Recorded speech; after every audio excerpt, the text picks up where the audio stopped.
여러분, 이 작년 7월에요. 미국의 이 평판연구소에서 이 어떤 나라가 살기 좋은 나라인지 나라별 평판 순위를 조사하고 이를 발표한 적이 있었다고 합니다. 여기서 한국은요, 22위인 태국이나 32위인 필리핀보다 더 낮은 35위를 차지했다고 합니다. 기대 바뀌죠? 그리고 우리 밑에 있는, 옆에 있는 미국은요, 한국보다 더 낮은 38위를 차지하는데 그쳤다고 합니다. 반면 우리가 살고 있는 캐나다는요, 2012년, 13년, 15년에 이어서 또다시 1위를 다시 차지했다고 합니다. 여러분, 그래도 상대적으로 좋은 평판을 가진 나라에 사는 것에 대해서 감사할 일이지 않습니까? 좋은 평판을 받는 일은 국가뿐만 아니라 개인에게도 매우 중요한 일이 되죠. 쉬운 예로요, 우리가 직장을 새로 들어가려고 해도 어떻습니까? 이 지원하는 사람의 평판을 묻는 추천서가 꼭 필요하죠. 직장을 구하신 분들은 분명히 아실 겁니다. 또 직장 생활을 하다가 승진하려고 하더라도요, 역시 회사와 동료, 직원으로부터 좋은 평판을 얻는 일이 필요하죠. 사업을 할 때도 역시 마찬가지가 됩니다. 상품의 질에 대한 좋은 평판, 또 서비스에 대한 좋은 평판들이 요구되죠. 하다못해 우리가 인터넷에서 어떻습니까? 물건 하나를 산다고 하더라도요, 가장 먼저 보통 뭘 보시죠? 상품평에 별이 몇 개 있나, 이거를 사실 우리는 자연스럽게 보게 되죠. 이처럼 좋은 평판을 얻는 일은 매우 중요한 일이 됩니다. 그런데 이 좋은 평판을 얻는 일은요, 그리스도인에게도 마찬가지로 중요하다라는 사실을 오늘 본문이 우리에게 그것을 분명히 가르쳐주고 있죠. 우리 본문 말씀 다시 한번 가서 보시면요, 디모데전서 3장 7절 이렇게 말씀하고 계십니다. 또한 그는 반드시 밖에 있는 자들로부터 좋은 평판을 받아야 하리니 이것은 그가 비방과 마귀의 올무에 빠지지 아니하게 하려 함이라. 오늘 본문은요, 이 좋은 평판에 대한 이 두 가지 오해를 먼저 바로잡아주고 있습니다. 첫 번째는요, 우리 그리스도인들은 같은 그리스도인들뿐만 아니라 세상 사람들부터 좋은 평판을 받아야 된다라는 사실을 먼저 바로잡아주고 있죠. 그래서 다시 한번 보시면요, 그는 반드시 누구로부터 좋은 평판을 받으라고 얘기하고 있습니까? 밖에 있는 자들이죠. 교회의 바로 세상에 있는 자들이죠. 어떤 분들은 이 하나님이나 동료 그리스도인들에게만 좋은 평판을 받으면 되지 이 세상 사람들부터 좋은 평판을 받을 필요가 없다라고 생각하시는 분들이 종종 계시죠. 오히려 세상 사람들로부터 받는 좋은 평판은 세상적인 것이다 라고 무시하는 경우가 있습니다. 그러나 오늘 본문은 그렇게 말씀하고 계시지 않습니다. 바로 교회 밖에 있는 세상 사람들로부터도 반드시 좋은 평판을 받아야 된다라고 우리에게 이 사실을 명백하게 말씀하고 계십니다.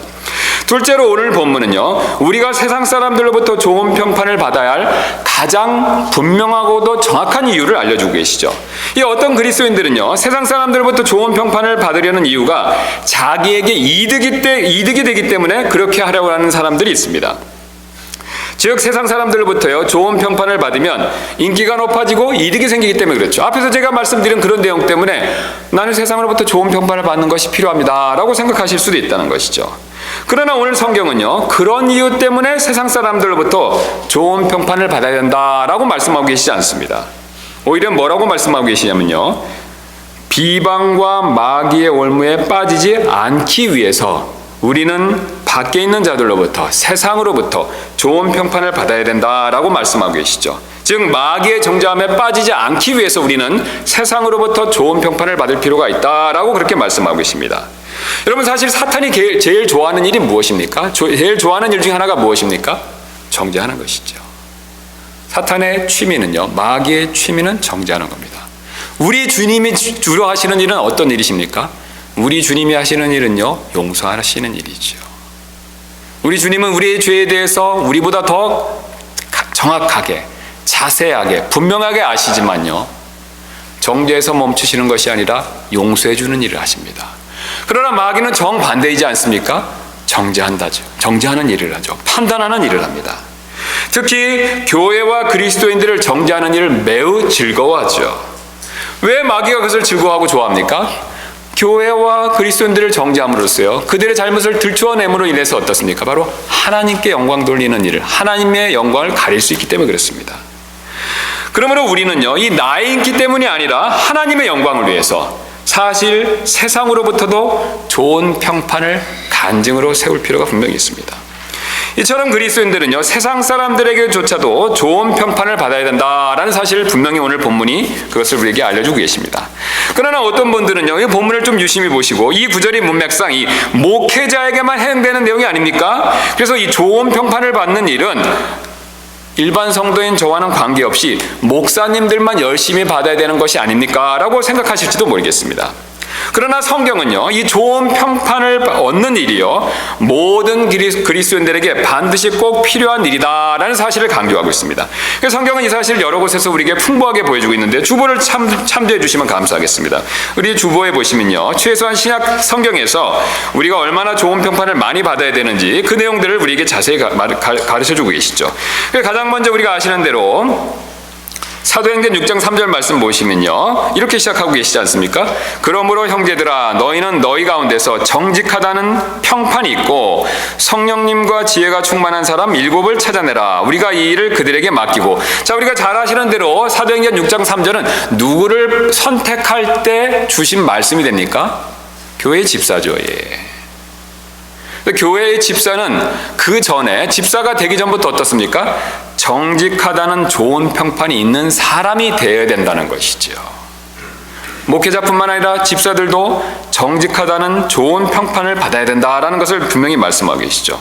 그 밑에 내려가시면 사도행전 10장 22절 되겠습니다. 우리가 잘 아시는 고넬료가 되는데요, 고넬료에 대해서 이런 평판이 있습니다. 그들이 이르되 백부장 고넬료는 의로운 사람이요 하나님을 두려워하는 사람으로 유대인들의 온 민족 가운데서 좋은 평판을 얻고 있는데 그가 하나님으로부터 거룩한 천사편의 경고를 받고 사람을 보내 당신을 자기 집으로 초청하여 당신의 말씀을 들으려 하나이다 하매. 지금 고넬료는 놀랍게도요, 구원받기 전입니다. 우리 시간을 내셔서 한번 읽어보시면요, 지금 10장 22절은요 구원받기 전에, 구원의 복음을 듣기 전이죠. 그런데 이 구원받기 전부터 고넬료는요, 하나님께 좋은 평판으로 인정을 받았다는 것이죠. 바로 하나님을 두려워하고 구제를 많이 했기 때문에 좋은 평판으로 인정을 받았다는 겁니다. 그래서 그 근거로 10장 43절 10장 4절 말씀 보면 이렇게 천사가 말씀하고 있지 않습니까? 내 기도와 내 구제가 올라와 하나님 앞에서 기억되었은즉, 하나님께서 그의 좋은 평판을 인정하셨다는 겁니다. 분명히 그는요, 이 좋은 평판 때문에 구원받은 것은 아닙니다. 그러나 하나님께서 그의 좋은 평판도 인정해 주셨고 하나님께서 그의 기도와 그의 구제를 기억하셨기 때문에 그에게 복음을 들을 수 있도록 베드로라는 사람을 불러오라라고 천사를 통해서 그런 메시지를 주셨죠. 바로 그는 구원받기 전에도 좋은 평판을 가졌으니 구원받고 나서 얼마나 좋은 평판을 잘 유지했겠습니까? 또 사도행전 16장 2절 되겠습니다. 밑으로 가서 계속해서 보시면요, 디모데가 나오지 않습니까? 여기서 그는 디모데를 얘기하고 있는데요, 루스드라와 이고니움에 있던 형제들로부터 좋은 평판을 받더라. 지금 16장 2절 역시요, 디모데가 구원받고 나서 얼마 지나지 않은 상태, 그런 시점을 얘기하고 있습니다. 구원받고 얼마 되지 않은 디모데 역시 여러 지역의 형제들로부터 어떻습니까? 좋은 평판을 이미 받고 있었다는 것이죠. 그뿐만 아니라 사도행전 22장 12절 말씀 보겠습니다. 거기에 아나니아 자매가 나오는데요, 율법에 따라 독실한 사람으로 거기 거하던 모든 유대인에게 평판이 좋은 아나니아라 하는 이가. 여기 나오는 아나니아는요, 앞에서 나오는 아나니아 삽비라 그 아나니아가 아닙니다. 동명이인이죠. 바로 이 아나니아는 이 다메섹에서 눈이 멀었던, 하나님께서, 예수님께서 나타나셔서 그 예수님의 영광을 봤었을 때 눈이 멀었던 이 바울의 눈을 뜨게 해준 그런 자매죠. 그런데 이 자매 역시 어떻습니까? 유대인에게 평판이 좋은 것으로 인정을 받고 있었습니다. 자매이지만 좋은 평판을 유지하고 있었다는 것이죠. 특별히 모든 유대인이다라고 말하는 것을 봤었을 때 심지어는요, 믿지 않은 유대인들에게조차도 좋은 평판을 받았다는 것이죠. 그 다음 빌립보서 4장 8절 말씀 보시면요, 이번에는 모든 형제들이 나옵니다. 위에서는 자매에 대한 좋은 평판 얘기가 나왔는데요, 빌립보서 4장 8절 말씀 보시면요, 모든 형제들도 좋은 평판을 받아야 된다라는 것을 말씀하고 계시죠. 끝으로 형제들아, 무엇이든지 진실한 것과 무엇이든지 정직한 것과 무엇이든지 의로운 것과 무엇이든지 순수한 것과 무엇이든지 사랑스러운 것과, 그 다음 뭐라고 말씀하고 계십니까? 무엇이든지 좋은 평판이 있는 것과 덕이 되는 것과 칭찬이 되는 것이 있거든 이런 것들을 곰곰이 생각하라. 여러분, 우리가 좋은 평판을 얻을 만한 것들이 있다면요, 그것을 곰곰이 잘 생각해 보라고 그렇게 사도 바울이 지금 권면해 주고 있습니다. 그 다음에 밑에 내려가서 다시 한번 보시면요, 디모데전서 5장 10절 보시면요, 여기서는 이번엔 60세 이상 된 과부에 대해서 얘기하고 있습니다. 그래서 여기 이제 본문을 따라 보시면요, 5장 9절에 이렇게 말씀하고 계시는데요, 60세 이하의 과부는 수에 넣지 말라. 과부는 한 남자의 아내였던 자로서, 그 다음에 오늘 5장 10절 말씀이 이어지는데요, 선한 행위로 인하여 좋은 평판이 있어 혹은 자녀들을 양육하며 혹은 나그네들을 묵게 하며 혹은 성도들의 발을 씻어주며 혹은 고난받는 자들을 구제하며 혹은 모든 선한 일을 부지런히 따른 자라야 하리라.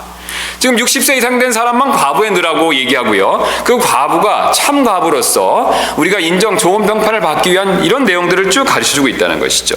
즉 나이 든 과부들 역시 선한 행위로 인해서 좋은 평판을 유지하는 일이 필요했다는 것입니다. 그 다음에 우리가 너무 잘 아시는 히브리서 11장, 바로 믿음장이라고 부르는 히브리서 11장 역시 11장 2절에 이렇게 시작하고 있습니다. 그것으로 장로들이 좋은 평판을 얻었느니라. 그 다음에 그 뒤에 우리가 잘 아는 아브라함, 이삭, 야곱부터 구약의 믿음의 사람들의 내용들이 나오죠. 그 구약의 믿음의 사람들의 내용을 히브리서 11장 2절은 뭐라고 얘기하고 있냐면 좋은 평판을 얻었다, 이렇게 표현하고 있습니다. 그 다음에 밑에 다시 한 번 더 가서 보시면 39절에 그런 좋은 평판에 대한 내용을 이렇게 마무리 짓고 계시죠. 이들은 다 믿음을 통해 좋은 평판을 얻었으되 약속하신 것을 받지는 못하였으니. 지금 히브리서 11장의 믿음장에 나오는 믿음의 영웅들의 이런 모든 일들을 뭐라고 얘기하고 있습니까? 다 좋은 평판이다 라고 말씀하고 있다는 것이죠. 끝으로 요한산서 3서 1장 12절에서 사도 요한은요, 데메드리오 역시 좋은 평판을 받았던 사람이다 라는 것을 말씀하고 있습니다. 이처럼 좋은 평판을 얻는 일은요, 목회자만 필요한 것이 아닙니다.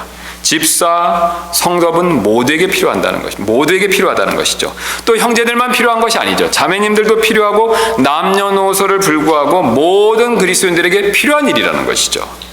우리는 디모데처럼요, 구원받은 이후부터 좋은 평판을 유지하는 일을 해야 되고요, 노력해야 되고요, 그 다음에 또한 바울처럼 하늘에 갈 때까지 계속해서 좋은 평판을 지킬 필요가 있다는 것이죠.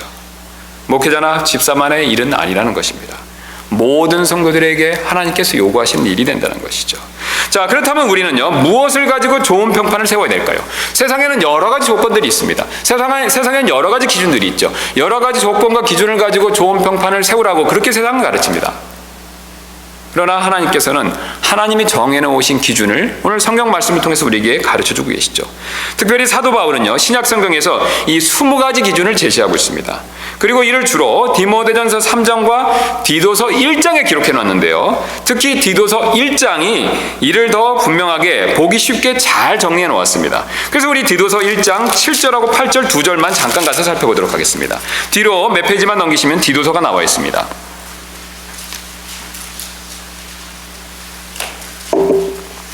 디도서 1장 7절부터 8절이 되는데요, 제가 받들어 읽도록 하겠습니다. 7절입니다.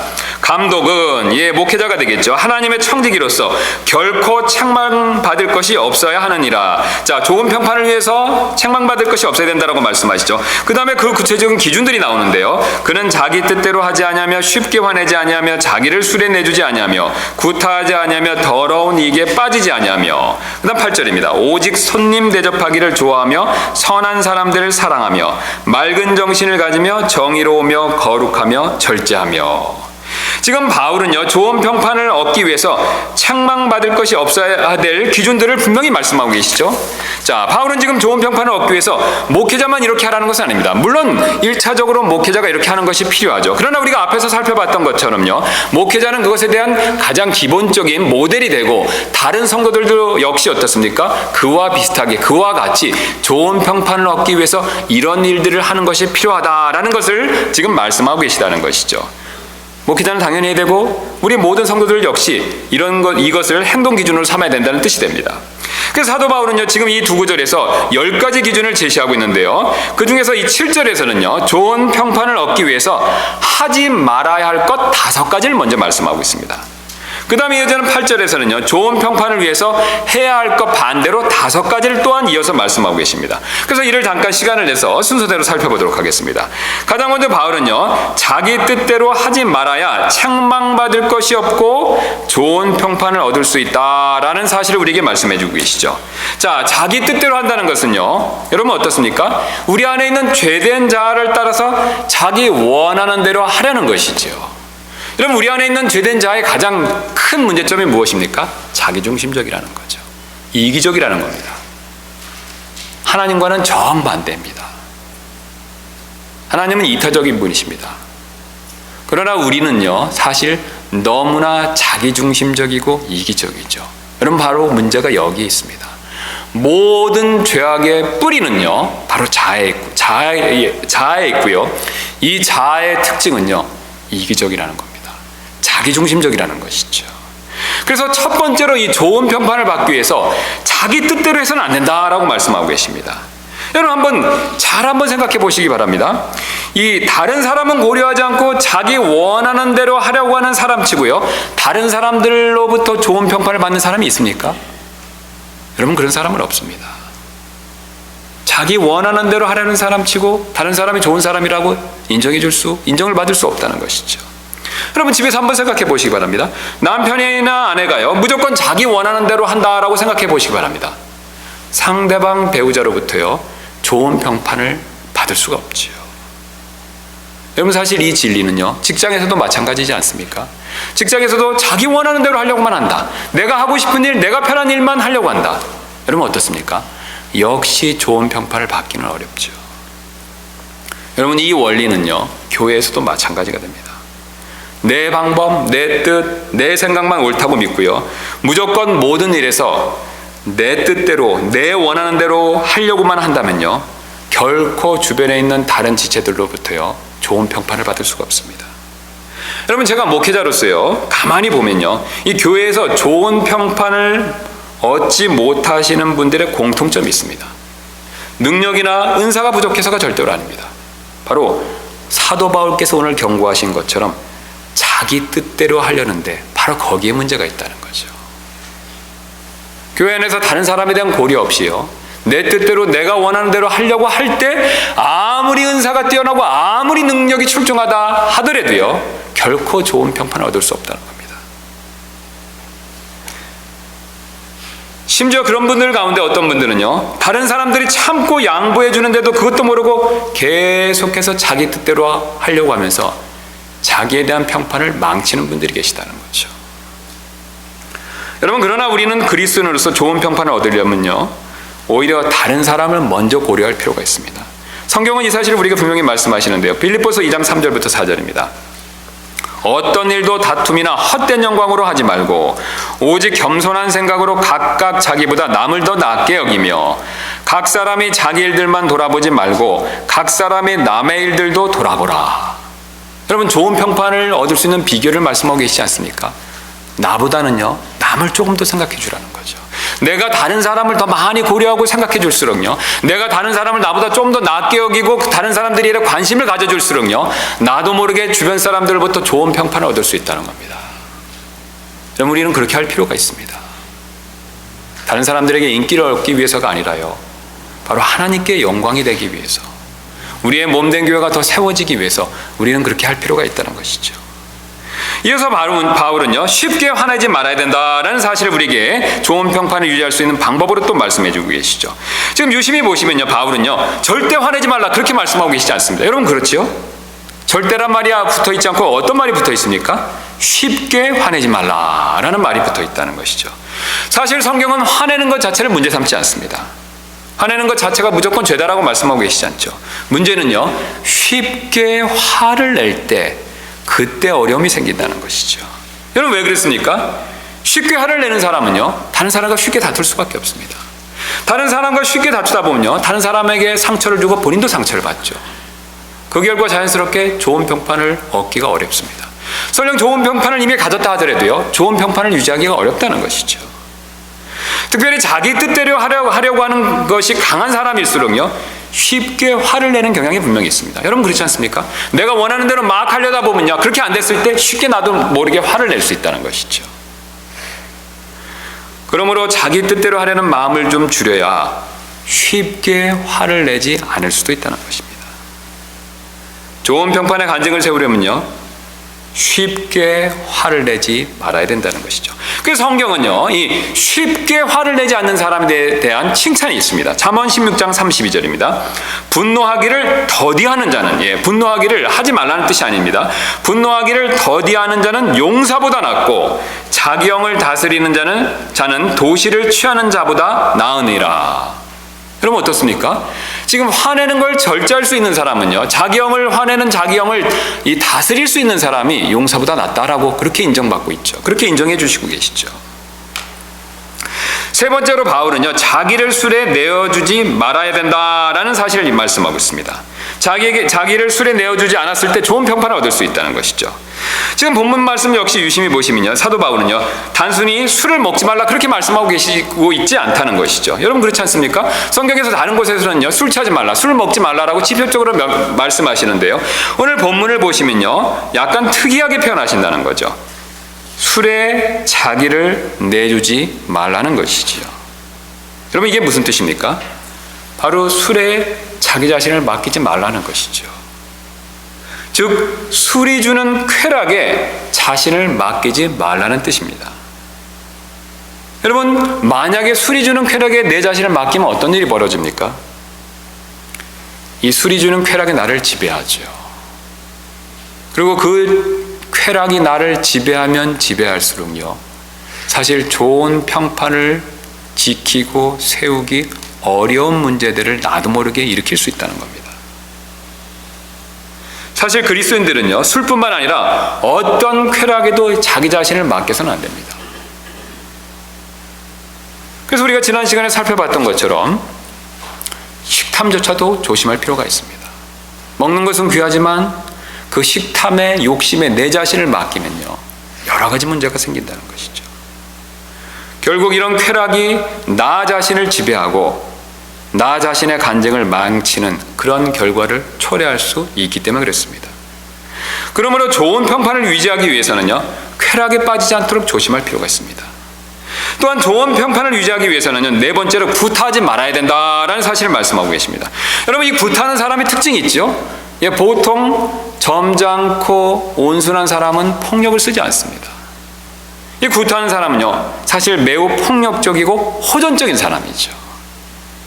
호전적인 사람은 당연히 좋은 평판을 얻을 수가 없습니다. 좋은 평판을 얻으려면요, 성경에서는 오히려 화평을 추구하는 사람이 되어야 된다라는 사실을 말씀하고 계십니다. 예수님께서 이 사실을 다음과 같이 분명히 말씀해 주신 적이 있는데요, 마태복음 5장 9절입니다. 화평케 하는 자들은 복이 있나니 그들이 하나님의 아이들이라 불릴 것이기 때문이요. 싸우는 자가 하나님의 아들이라고 얘기하고 계시지 않습니다. 화평케 하는 자들이라는 거죠. 호전적이지 않고 화평을 가져다 주는 사람들이 하나님의 아들들이다라는 그런 좋은 평판을 받을 수 있다고 말씀하고 계십니다. 그 다음에 바울은 이어서 더러운 이익에 빠지지 말아야 될 것을 말씀하고 계십니다. 바로 돈을 사랑하지 말라는 것이죠. 사실 하나님께서는요, 우리가 가진 돈의 액수를 문제 삼지는 않으십니다. 어떤 분은 상대적으로 많은 재산을 가지고 계실 수도 있고요, 어떤 분은 상대적으로 적은 액수의 돈을 가지고 계실 수도 있습니다.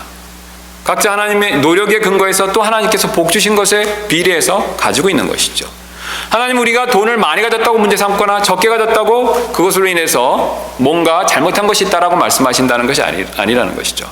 문제는요, 많든지 적든지에 관계없이 내가 돈을 대하는 태도에 바로 하나님께서는 그것에 의해서 문제를 삼으실 수 있다는 겁니다. 이 돈을 하나님보다 더 앞세우고 사랑할 때 돈의 액수와 상관없이 주님은 그것을 문제 삼으신다는 뜻이 됩니다. 여러분 사실 하나님보다 돈을 사랑할 때요, 심각한 문제가 생기죠. 디모데전서 6장 10절 이렇게 경고하고 계시는데요, 돈을 사랑함이 모든 악의 뿌리이니 어떤 자들이 돈을 탐내다가 믿음에서 떠나 잘못하고 많은 고통으로 자기를 찔러 꿰뚫었도다. 여러분 어떻습니까?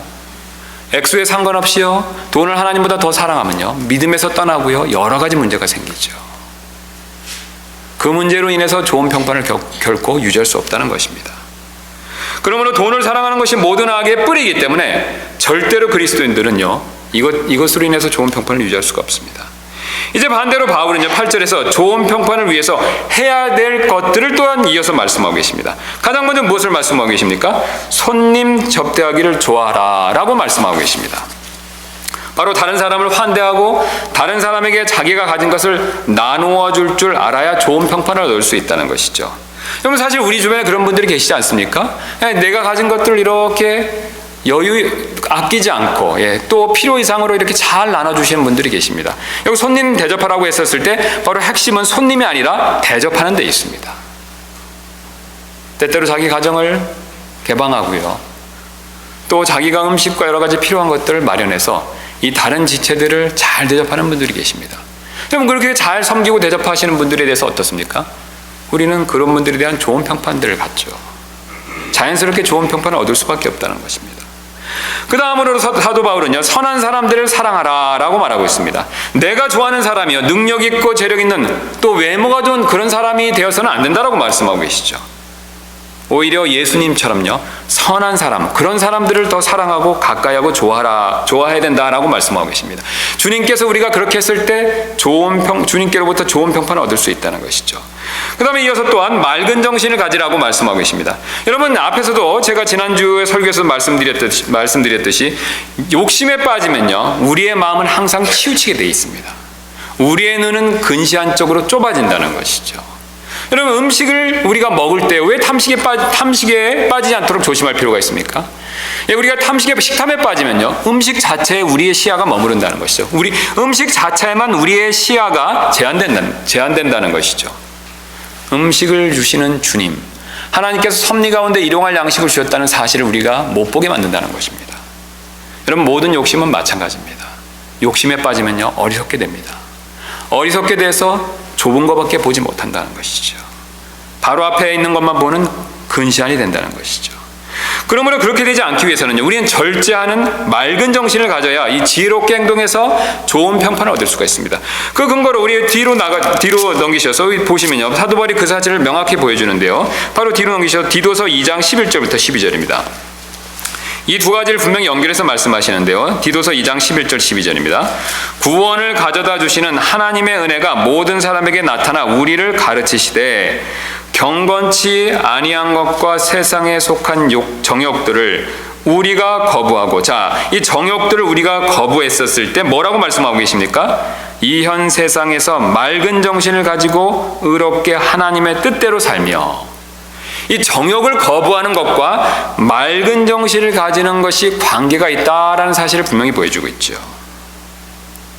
이어서 바울은요 정의로운 삶을 살아라 라고 그렇게 말씀하고 계십니다. 바로 하나님의 뜻대로 올바르게 살아야 좋은 평판을 받을 수 있다는 것이죠.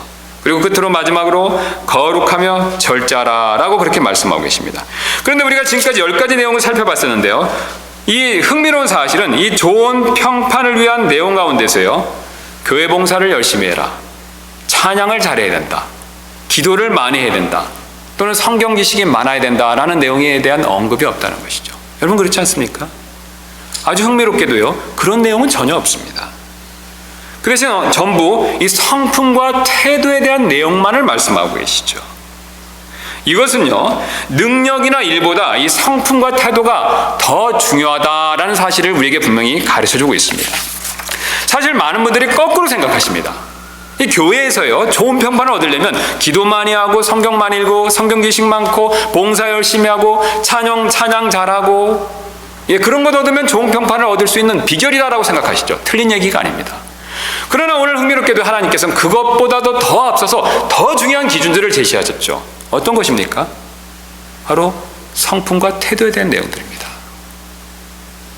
여러분 우리가 생각하는 관점과 하나님이 좋은 평판을 얻기 위해 생각하는 관점은 분명한 차이가 있다는 겁니다. 성경은 우리 생각과 반대로 말씀하신다는 거죠. 일보다 성품이 더 중요하다, 또 은사나 능력보다 태도가 더 중요하다라고 말씀하고 계십니다. 성품과 태도가 먼저이고 은사나 능력이나 일은 그 다음 순서라는 것이죠. 한마디로 성품과 태도가 성숙한 사람이 되어야 하나님께 인정받는 좋은 평판의 사람이 될 수 있다라고 말씀하고 계시죠. 하나님 이것을 가장 원하고 계십니다. 우리 그 근거로 디모데후서 3장 16절과 17절 말씀 보겠습니다. 우리가 너무나도 잘 아시는 말씀인데 앞으로 가셔서 바로 앞에 있습니다. 디모데후서 3장 16절 17절입니다.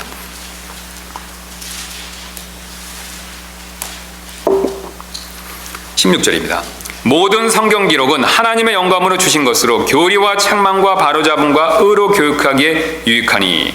우리가 여기까지는 너무나도 잘 알고 잘 외우시는 말씀이지 않습니까? 그런데 이것에 목적이 있습니다. 이것은 하고 그 목적을 17절이 이렇게 설명하죠.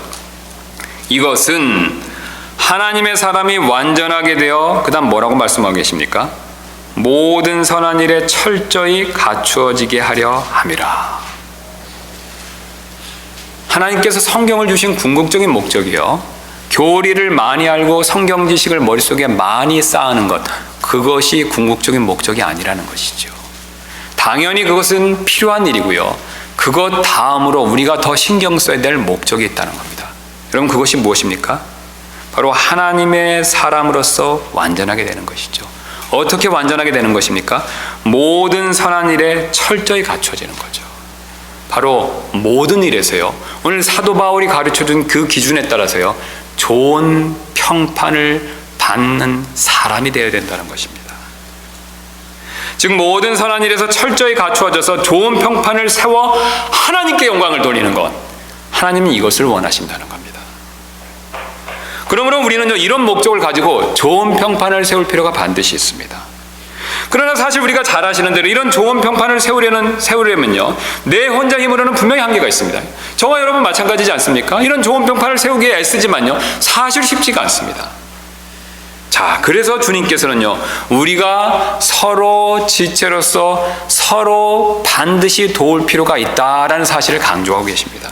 우리 에베소서 4장 13절 가서 이 내용을 한번 확인해 보도록 하겠습니다. 에베소서 4장 13절입니다.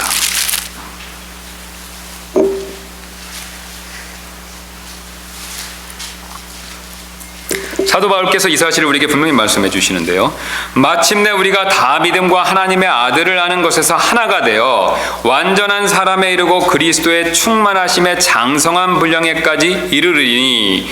자, 지금 여기서 사도 바울께서 뭐라고 말씀하고 계시면요, 나 혼자 완전한 사람에 이른다라고 말씀하고 계시지 않습니다. 뭐라고 말씀하고 계십니까? 마침내 우리가 다 믿음과 하나님의 아들을 아는 것에서 하나가 되어.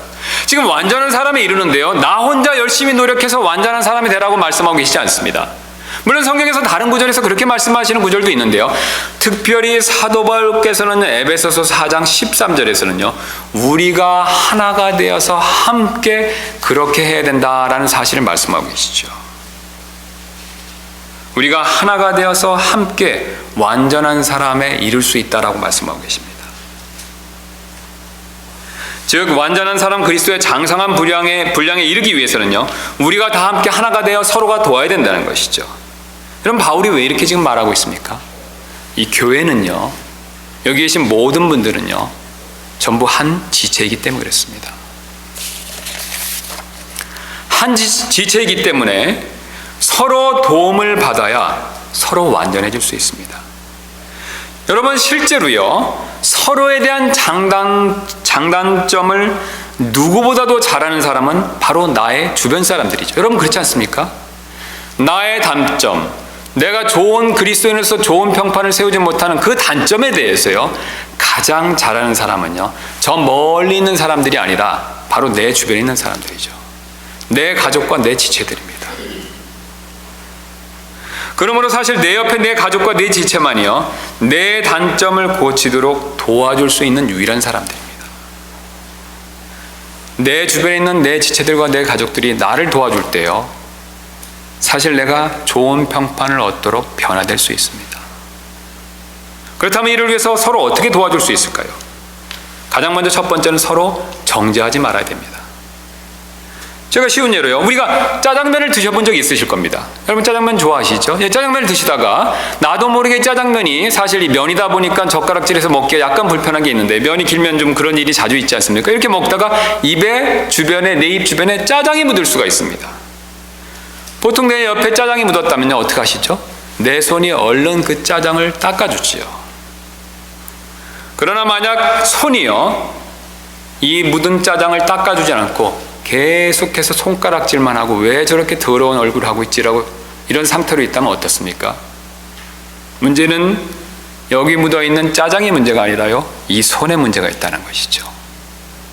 여러분, 하나님께서 우리 몸에 손을 왜 주셨습니까? 여러 가지 목적이 있지만요, 부족한 것을 씻어주고 닦아주고 도와주라고 주신 것이죠. 여러분, 만약에 발에 흙이 묻었는데요, 역시 손이 닦아주지 않고 계속해서 내 발을 손가락질만 하고 있다면요, 사실 그 발이 문제가 아니라 손이 문제가 있는 것이지 않습니까? 여러분, 우리도 마찬가지입니다. 내 남편이나 아내가 좋은 평판을 못 세우는 문제가 있다면요, 그 문제에 대해서 내가 정죄하고 있다면요, 사실 손가락질하는 손과 똑같은 일을 하고 있다는 것이죠. 내 남편은 왜 그래? 내 아내는 왜 그래? 손가락질하고 있다면요, 제가 조금 전에 말씀드렸던 그런 손의 일을 하고 있다는 것입니다. 손은 도와주라고 있듯이요, 가족도 서로 도와주라고 하나님께서 주신 것이죠. 여러분, 이 원리는 교회에서도 마찬가지가 됩니다. 지체간에 서로 문제가 있다면요, 그 사실에 대해서, 그 문제 있는 사실에 대해서 정죄만 하고 있으면 손가락질하는 손과 똑같은 일을 하고 있을 뿐입니다. 하나님께서는 우리를 교회 한 몸으로 부르신 이유는 서로 이렇게 정죄하라고, 손가락질하라고 부르신 것이 아니죠. 오히려 서로 도우라고 부르신 것입니다. 서로 도와주어서 좋은 평판을 얻을 수 있는 사람으로 변화될 수 있도록 그 목적을 위해서 우리를 부르신 것이라는 것이죠. 전도서 4장 9절부터 10절이 이 원리를 분명히 설명하고 있는데요, 이렇게 말씀하고 계시지 않습니까? 두 사람이 한 사람보다 나음은 그들이 자기들의 수고로 인하여 좋은 보상을 받기 때문이라. 혹시 그들이 넘어지면 한 사람이 자기 동료를 일으켜 세우려니와 홀로 있는 자는 넘어질 때 화가 있으리니 그를 도와서 일으킬 다른 자가 그에게 없도다. 데살로니가전서 5장 11절 이어서 이렇게 말씀하고 계십니다. 그러므로 너희가 지금 하고 있는 것 같이 너희끼리 함께 위로하고 서로를 세우라. 여러분, 우리 교회가 이렇게 유지될 수 있는 것은 눈에 보이게 보이지 않게 서로를 세워주는 일이 가능했기 때문에 그렇습니다. 제가 조금 전에 예언드렸더니 손가락질만 하고 있고 정죄만 하고 있다면요, 우리 교회는 지금 이 자리에 이렇게 있을 수 없습니다. 우리 교회가 더 성장하고 변화되고 좋은 평판을 받는 그런 교회가 되기를 원하십니까? 그렇다면 우리는 서로가 필요하다는 것이죠. 서로의 도움이 필요하다는 것이죠. 여러분, 사실 우리는 어떤 면에서 서로 정죄할 권한이 없습니다. 여러분, 왜 그렇습니까? 예수 그리스도 안에 있는 자들은요, 정죄함이 없기 때문에 그렇습니다. 하나님도 우리를 정죄하지 않으신다는 것이죠. 하나님도 정죄하지 않으시는데 누가 감히 서로를 정죄할 수 있겠습니까? 주님께서는 우리가 서로 정죄하라고 이렇게 함께 교회를 이루게 하신 것이 아니죠. 서로 도와주라고 함께 교회를 이루게 만드신 것입니다. 우리가 이처럼 정죄하는 마음을 갖지 않을 때 진정으로 도움을 줄 수 있는 출발선에 설 수가 있습니다. 제가 지금 서로 도와드릴 수 있는, 서로 도와줄 수 있는 구체적인 방법 한 가지를 준비했는데요, 오늘 제가 나누어드린 이 표가 있는 종이를 한번 봐주시면 감사하겠습니다.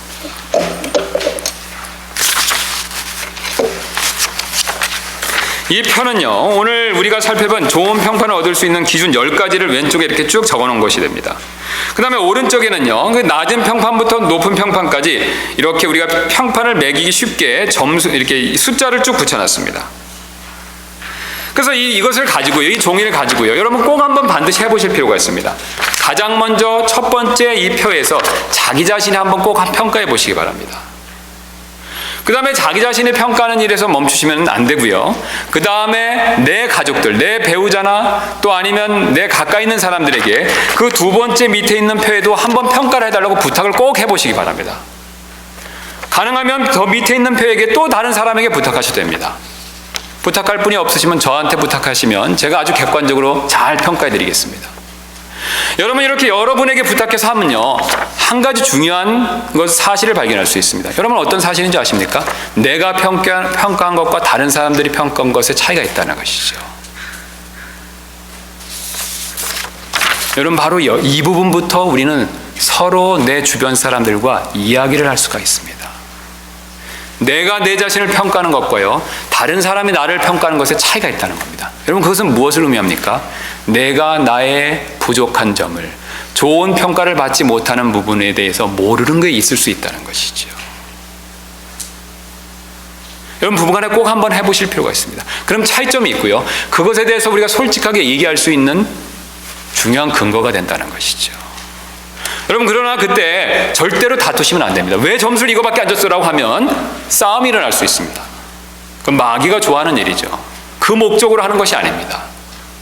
온유한 마음을 가지시고 인내하시면서요, 하나님 앞에서 한번 진지하게 꼭 서로에 대한 평가를 내려보실 필요가 있습니다.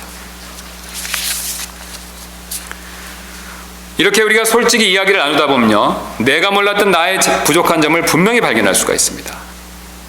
주님께서 이것을 볼 수 있는 지혜를 주신다는 뜻이 되죠. 그리고 그 부분을 가지고 서로를 위해서 우리는 기도할 필요가 있죠. 여러분, 우리가 이런 부족한 부분을 가지고요, 서로를 위해서 진정으로 기도할 때요, 놀랍게도 성령님께서 일하기 시작하십니다. 여러분, 왜 성령님께서 일하시는 줄 아십니까? 여기 나와 있는 이 좋은 평가를 받는 10가지 기준들은요, 갈라디아서 6장 22절에 나오는 성령의 열매와 아주 가까운 관계가 있기 때문에 그렇습니다. 여기 한번 10가지 그 상황을 다시 한번 봐주시면 감사하겠습니다. 나는 얼마나 내 뜻대로 하는가? 우리 갈라디아서 6장 22절에 나오는 성령의 열매 중에서 절제에 해당되지요. 여러분, 그렇지 않습니까? 나는 얼마나 쉽게 애를 내는가? 온유와 오래 참음에 해당되죠. 나는 얼마나 쉽게 쾌락이 내주는가? 절제에 역시 해당되죠. 나는 얼마나 쉽게 싸우려고 하는가? 부드러움과 화평의 열매와 관계가 있죠. 나는 얼마나 돈을 사랑하는가? 하나님 사랑과 관계가 있죠. 나는 얼마나 내가 가진 것을 남과 나누는가? 이웃 사랑과 관계가 있죠. 나는 얼마나 선한 사람을 사랑하고 좋아하는가? 선함과 관계가 있습니다. 나는 얼마나 치우침 없는 맑은 정신을 가졌는가? 절제와 관계가 있고요. 나는 주님 앞에서 얼마나 올바르게 살려고 하는가? 바로 믿음으로 의롭게 살려는 믿음과 관계가 있고, 마지막으로 나는 얼마나 거룩한 삶을 위해 절제하는가? 역시 절제와 관계가 있지요. 여러분, 우리가 좋은 평판을 얻는 일은요, 결국 성령님의 열매를 맺는 일과 관계가 있기 때문에 성령님께서 반드시 일해 주실 것입니다. 이를 위해서 우리는요, 정직하게 자기 자신을 꼭 한번 평가해 볼 필요가 있습니다. 여러분, 제가 오늘 분명히 하나님 말씀에 근거해서 올바르게 말씀을 전했다면요, 우리 주님께서는요, 나중에 그리스도의 심판석 앞에서 이것과 비슷한 내용을 가지고 분명히 우리에 대한 평가를 내리실 것입니다. 여러분, 왜 그렇습니까? 이것은 제가 만든 기준이 아니라요, 성경에 나와 있고 하나님께서 원하시는 기준이기 때문에 그렇다는 것이죠. 여러분, 그리스도의 심판석 앞에서 예수 그리스도께로부터 이런 평가를 받고 그것으로 인해서 큰 보상과 큰 기쁨을 누리기를 원하십니까? 여러분, 그렇다면요, 지금부터 오늘 사도 바울의 권면처럼요, 이 땅에서부터 나 자신이 스스로 먼저 나 자신을요, 솔직하게 주님 앞에서 평가해 볼 필요가 있습니다. 그리고 이런 평가를 통해서 우리 자신의 부족함을 발견하고요, 주님의 도움을 받아 변화되었었을 때 이 땅에서 좋은 평판을 받을 것이고, 그리스도의 심판석 앞에서 분명히 많은 보상과 큰 기쁨이 있을 것입니다. 그런 복을 누리시는 저와 여러분들 되시기를 주님의 이름으로 소원합니다.